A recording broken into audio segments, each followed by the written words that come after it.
And my favorite part here, the raptor's like, oh, hell no. Oh, hell no. That's my dog.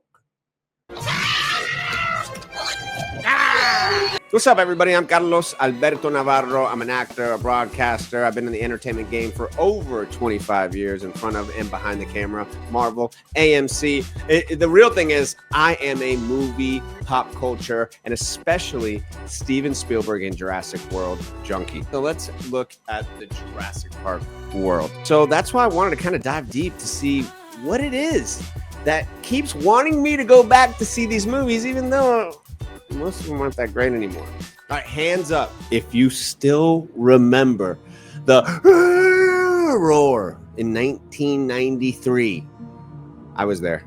I was in the movie theater, sneak preview, watching the first Jurassic Park with my buddy Chris Parsons to my side. And when that brontosaurus did its thing, when it did that, well, I think it was a brontosaurus trying to grab that leaf up there, I was like, oh my God, there are real dinosaurs living amongst us. I thought that Spielberg had somehow gotten a hold of some dinosaurs from one of his rich friends. I don't know. This guy, look at this. Spielberg known shoots a lot of people looking at things and you get their reactions. But I thought that's what happened in 1993 as a 12-year-old boy. Is that what people feel today when they see the new Jurassic Park? That's Spielberg magic, pure undeniable wonder. And now it's 2025 and the gates are open again, baby. But I kind of feel like there's a little Jurassic heartbreak going on. So I'm asking the question I want to know from you, and we're going to talk about it. Is Jurassic Park just now ghost of the past, or is there some fresh thunder going on in this park? Let's find out. So after Jurassic Park, I couldn't stop thinking about that movie. I saw it a million times in the movie theater. It was revolutionary on many, many, many levels. I was already a Steven Spielberg fan. So the fact that he had once again done something that people tried to do time and time again, they tried to make the dinosaur movie and it failed because it's very difficult. So let's look at the Jurassic Park world. But Steven Spielberg was obsessed with Michael Crichton's killer book, obviously titled Jurassic Park, but it was brought to life then by Richard Attenborough, who plays. Actually, he's right here. You see, this is how you know. This is how you know I'm a Jurassic Park fan. This is the part where he walks over and goes, "Welcome to Jurassic Park." There he is. That's Richard Attenborough. He's the man. Anyway, Sam Neill, Laura Dern, Jeff Goldblum. Yes, Jeff Goldblum. Now we love Jeff Goldblum. That's bad, Jeff Goldblum. I don't know why I'm doing that, Jeff Goldblum. And now, obviously, we got the Jurassic Park. And they said, let's put Goldblum on there. I don't know how that works, but they said, let's put Goldblum in there. 91%, folks. Remember, nothing's perfect in life. If Jurassic Park doesn't have 100%, the world is not fair. All right. One of the big things about Jurassic Park was the CGI used. Obviously, they didn't have real dinosaurs. You could not have told little Carlos Alberto Navarro that they did not have dinosaurs back then. No. I really thought they did.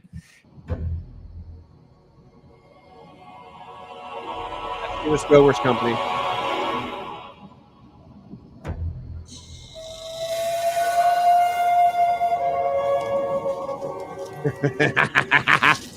For years, Spielberg wanted to make Jurassic Park.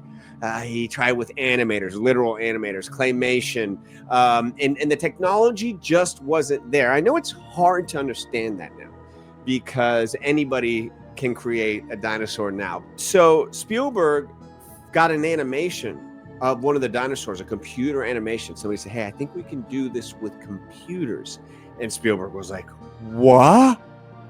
And that's what set it off. And I think it was a T-Rex running.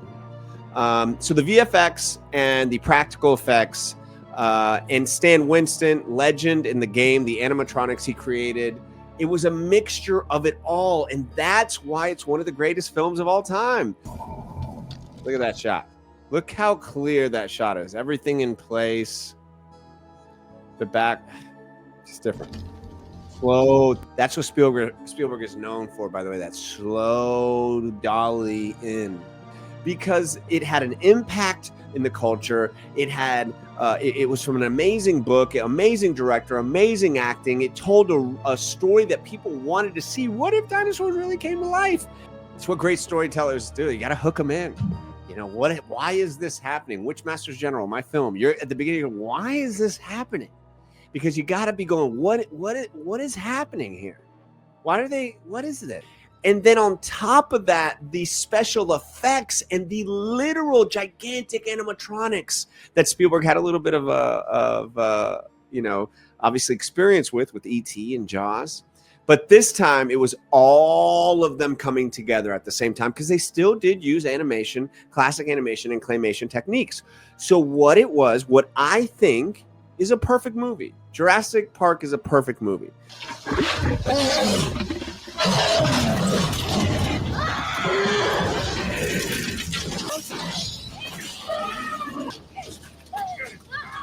Oh my God, look. How many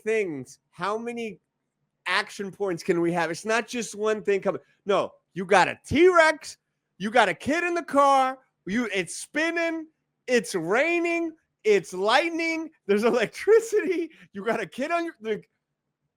Can it get any more severe?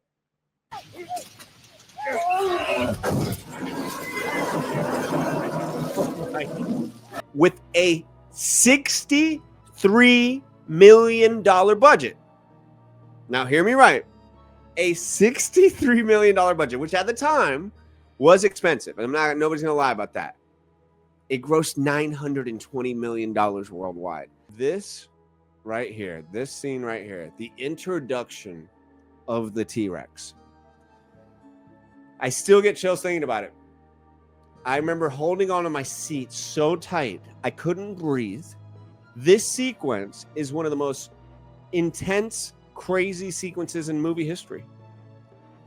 Everything's going pretty well until they hit this part. And not only was it shot with real animatronics, with CGI, with green screen, with real water, with everything to make this freaking perfect. And it reset Hollywood's expectations for a blockbuster. This is what Spielberg has done time and time and time again, from the beginning with Jaws to E.T. to Close Encounters to Jurassic Park to Indiana Jones and so on.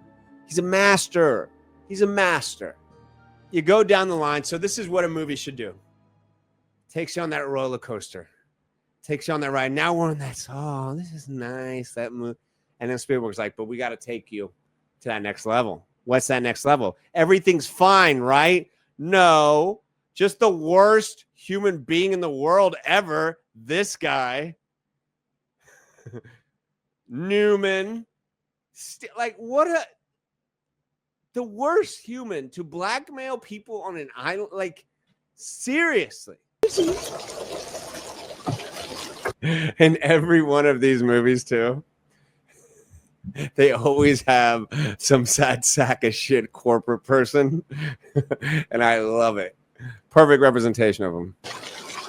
He's a lawyer too, who leaves the kids behind. Samuel L. Jackson, the all-time highest grossing actor, chilling, making a great role of the cool under pressure until it gets too bad. Look at this shot. Extreme close-up. Extreme close-ups are rarely used with dialogue. Main program grid. Spielberg goes extreme close-up to extreme close-up. To extreme close-up. To show you we're in the shit. Scene right here. The raptor scene in the kitchen. Are you kidding me? Who knew raptors? This part here. Oh, this jump here. Watch this. Oh. What is the best part? When he comes. Woo! And this is actually, because I know that Steven Spielberg, one of his favorite movies is The Good, the Bad, and the Ugly. This is a classic Western move. The showdown, one person going against the other.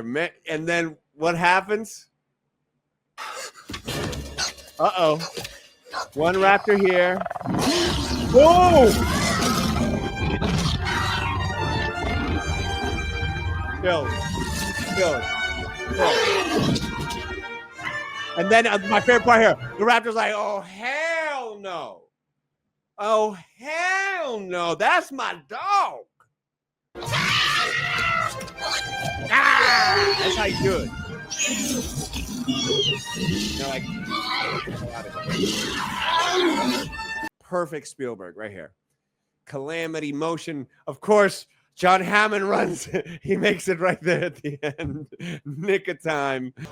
This is such a great line. Mr. Hammond, after careful consideration, I've decided not to endorse your park. So have I. Yes. Snap. Get out of here. Don't mess with me. Classic. Banner falling down. Banner falling down. Come on. Come on, man.